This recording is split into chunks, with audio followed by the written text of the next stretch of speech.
Nalanda schools sports meet ను కావలి శాసనసభ్యులు దగ్గుమాటి వెంకట కృష్ణారెడ్డి గురువారం ప్రారంభించారు. విక్రమసింహపుర యూనివర్సిటీ పీజీ సెంటర్ లో జరిగిన కార్యక్రమంలో ఆయన ముఖ్య అతిథిగా పాల్గొన్నారు. జాతీయ జెండాను, నలంద స్కూల్ క్రీడా జెండాను ఆవిష్కరించారు.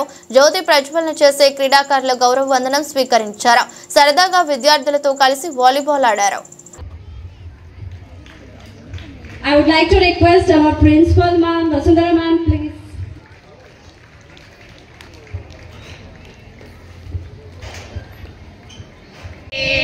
Mataram, Vande Mataram, Sujalam, Sufalam, Malayajasitalam, Sasyasyamanam, Mataram, Vande Mataram.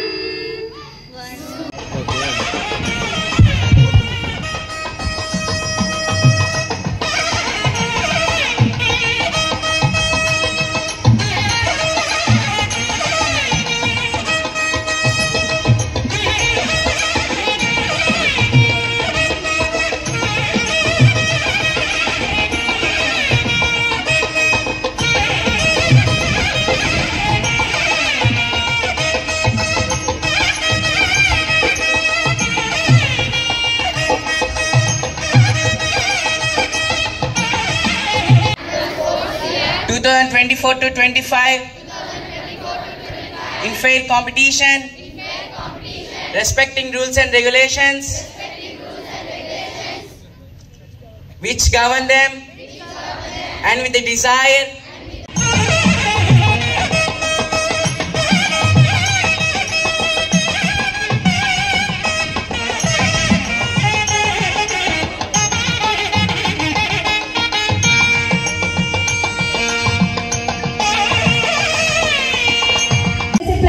Thank you for students for such a grand march past. Next segment is oath-taking ceremony. Sports is about integrity and fair play. To represent this spirit, we will now have the lighting of the torch. I invite our sports captain.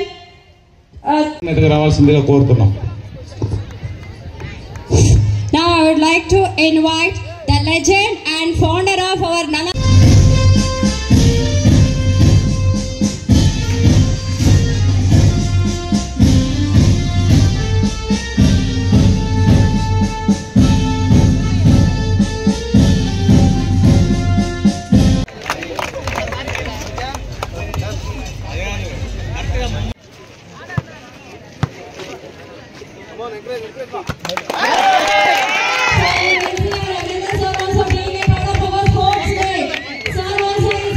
ఆశీనులైన Nalanda group of స్కూల్స్కి సంబంధించిన అధినేత, వాళ్ళ తనయుడు, కాలేజీకి సంబంధించినటువంటి principles, పట్టణంలో నిరంతరం ప్రజాసేవలో నిమగ్నమై ప్రజల కోసమే జీవితాలను అర్పించిన మా నాయకులందరికీ కూడా స్వాగతం సుస్వాగతాన్ని తెలియజేస్తూ, ఒక మంచి కార్యక్రమంలో పిల్లల కేరింతల మధ్య, ఆనంద డోలికల మధ్య, ఆనందంగా ఆడుకునే మధ్య, సూర్యదేవుడు కరుణ మధ్య, ఎండ తక్కువ ఉండేటువంటి ఆహ్లాదమైన వాతావరణంలో ఈరోజు నలంద స్కూల్ నిర్వహించేటువంటి ఆటల పోటీలు. నలంద అంటే విజ్ఞానం. నిరంతరం కూడా అజ్ఞానమైనటువంటి పిల్లల్ని జ్ఞానవంతులు చేసే నలంద. తల్లి నడకల నుంచి, తల్లి నేర్పిన మాటల నుంచి, బుడిబుడి నడకల నుంచి స్కూల్కి వస్తే స్కూల్లో జ్ఞానాన్ని నిరంతరం అందిస్తూ, పాఠ్య పుస్తకాలలో ఉండే అంశాలనే కాకుండా జీవితంలో ఎలా ఎదగాలి, ఎలా వదగాలి, ఎలా పెరగాలి, ఎలా విజయాన్ని సాధించేదా అనే విషయాన్ని కూడా నిరంతరం మీకు అందిస్తున్నటువంటి మీ నలంద. నలందాకి అర్థం జ్ఞానం. అంటే మీరందరూ కూడా జ్ఞానాన్ని పెంపొందించుకొని జీవితంలో ఉన్నతమైన స్థాయికి ఎదిగేదానికి నలంద తొలిమెట్టుగా మీకు ఉంది. అంటే అందుకనే మన సనాతన ధర్మం మాతృదేవోభవ, పితృదేవోభవ, ఆచార్య దేవోభవ. అంటే మనకు ముగ్గురు దేవుళ్ళు, ఒకరు తల్లి జన్మనిచ్చి నవమాసాలు మోసి మన కోసం కష్టాలని బాధల్ని భరించి ఈ భూమి మీదకి తీసుకొచ్చిన తల్లి. మొట్టమొదటి ఆ తల్లిని మనం ప్రేమించాలి. 2 జన్మకి కారకుడై పెంచి పెద్ద చేస్తున్న తల్లిదండ్రులను ప్రేమించాలి. 3 జ్ఞానాన్ని బంధిస్తూ మన ఎదుగుదలలో నిరంతరం కూడా మనకి విద్యను అభ్యసించే విధంగా మిమ్మల్ని రూపుదిద్దుతున్న, మిమ్మల్ని ఒక శిల్పంగా మారుస్తున్నటువంటి గురువుల్ని ప్రేమించాలి. వీళ్ళ ముగ్గురిని మనం ప్రేమించినంతకాలం మొట్టమొదటి మనలో అలవడే క్రమశిక్షణ అదే.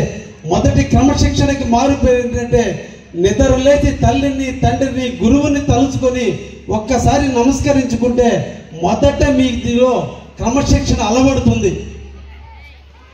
ఒక్కసారి ఆలోచించండి, ఇక్కడ ఉన్న చిన్న పిల్లలు మీరందరూ కూడా చిన్న విద్యార్థుల దగ్గర నుంచి కౌమార్య దశలో ఉండే 15 సంవత్సరాల వయసు ఉన్నటువంటి మీరందరూ కూడా, మీకు అందరికి కూడా బంగారం అంటే చాలా ఇష్టం.